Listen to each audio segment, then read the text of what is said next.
There's a guy who wakes up at 6 a.m. every Saturday, not to go to the gym, not to spend time with his family, but to vacuum his car. And if you look inside that car, it looks like it just rolled off the dealership lot. Not a single crumb, not one fingerprint on the window. You might think he's just a clean person, but psychologists think something far more interesting is going on. The car is one of the few spaces in modern life that a person can fully control. Your office has your coworkers, your home has your family, but your car, that's yours. Every seat, every surface, every inch of it belongs to you. So when someone obsessively maintains that space, they're not really cleaning. They're communicating something about who they are, what they fear, and what they need the world to think of them. And here's what makes this truly fascinating. The psychology behind a spotless car connects to some of the deepest parts of human personality. It touches on how we handle anxiety, how we construct our identity, and how we cope when life feels like it's spinning out of control. Once you understand this, you'll never look at a clean car, or the person driving it, the same way again. Let's start with control. Psychologists have long recognized that human beings have a fundamental need to feel in control of their environment. When life becomes unpredictable, a stressful job, a difficult relationship, financial pressure, people instinctively search for something they can manage, something they can bring order to. For a lot of people, that something is their car. Think about it. You can't control whether your boss is in a bad mood. You can't control traffic, or the weather, or what other people think of you. But you can control whether there's a water bottle rolling around in your back seat. You can control whether the floor mats are perfectly aligned. That act of control, as small as it sounds, produces a genuine psychological relief. It signals to the brain, I have power here. And that signal is surprisingly powerful. This is why you'll often notice that people going through turbulent periods of their lives, divorce, job loss, major life transitions, sometimes become almost obsessive about keeping their car clean. It's not a coincidence. The external order they're creating is a direct response to the internal chaos they're experiencing. The car becomes a sanctuary, a controlled environment in an uncontrollable world. Now, there's another layer to this that goes even deeper. Psychologists who study personality have identified a trait called conscientiousness, one of the big 5 core personality dimensions. Highly conscientious people are organized, disciplined, detail-oriented, and they tend to hold themselves to exceptionally high standards. Study after study shows that conscientious people are more likely to keep their living spaces, and yes, their cars, meticulously clean. But here's what's interesting about conscientiousness. It doesn't exist in isolation. High conscientiousness is often paired with a powerful inner critic. These are people who notice every imperfection, who feel genuinely uncomfortable when things are out of place. When a conscientious person sits in a messy car, they don't just see clutter, they feel it. It creates a low-level psychological tension that doesn't go away until the problem is fixed. Cleaning the car isn't a chore for them, it's relief. But this need for cleanliness isn't just about personality, it's also deeply tied to identity. Your car is one of the most visible extensions of who you are. People see it in traffic, colleagues walk past it in the parking lot, a date sits inside it. And for many people, whether they consciously realize it or not, the condition of their car is a statement about the kind of person they are. Social psychologists call this impression management. We're constantly, often without realizing it, curating the image we project to the world. And for many people, a clean car is a signal. It says, I am someone who has their life together. I am disciplined.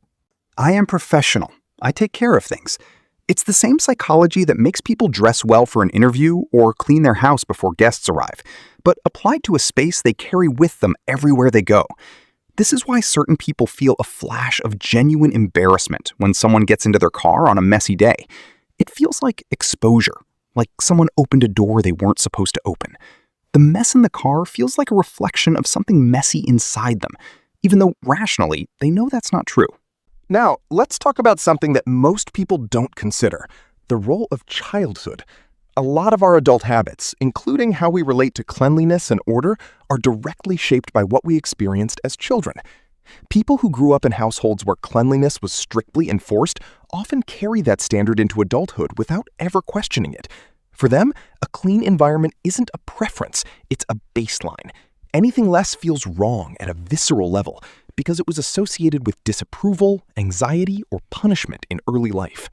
On the flip side, some people who grew up in chaotic or cluttered environments develop an intense need for order in adulthood as a form of psychological correction. They're not just cleaning their car, they're creating the environment they always wished they had. Every time they step into that spotless interior, they feel something they may not even be able to name, but it's safety, stability, control over their own story. And then there's the fascinating psychology of perfectionism. Not all perfectionism is the same. Psychologists distinguish between adaptive perfectionism, where high standards drive achievement and genuine satisfaction, and maladaptive perfectionism, where no level of clean is ever quite clean enough.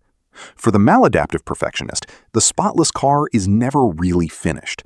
The moment they're done cleaning, they're already noticing the next imperfection. The behavior that looks like pride from the outside can, in certain cases, be a form of anxiety-driven compulsion from the inside. This is where the line gets important.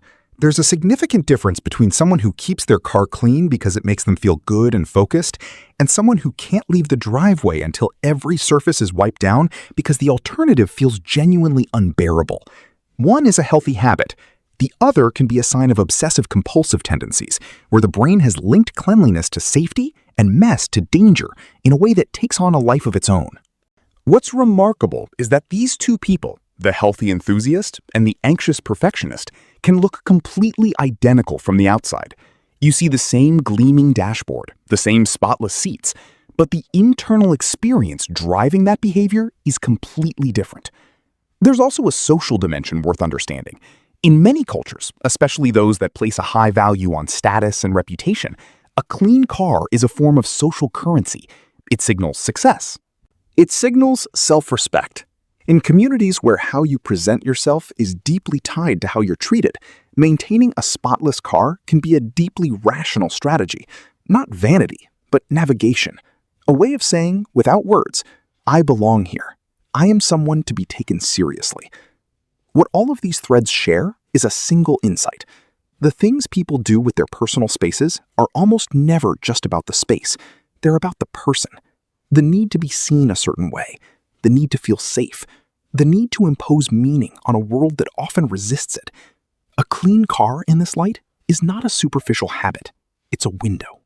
So the next time you see someone obsessively wiping down their dashboard, or someone who refuses to let you bring food into their vehicle, don't just smile and think they're a neat freak. Ask what that spotless space might be doing for them that you can't see, what storm it might be quietly holding at bay, what version of themselves it's helping them maintain. Because the most revealing thing about a person is rarely what they say about themselves. It's what they refuse to let get dirty.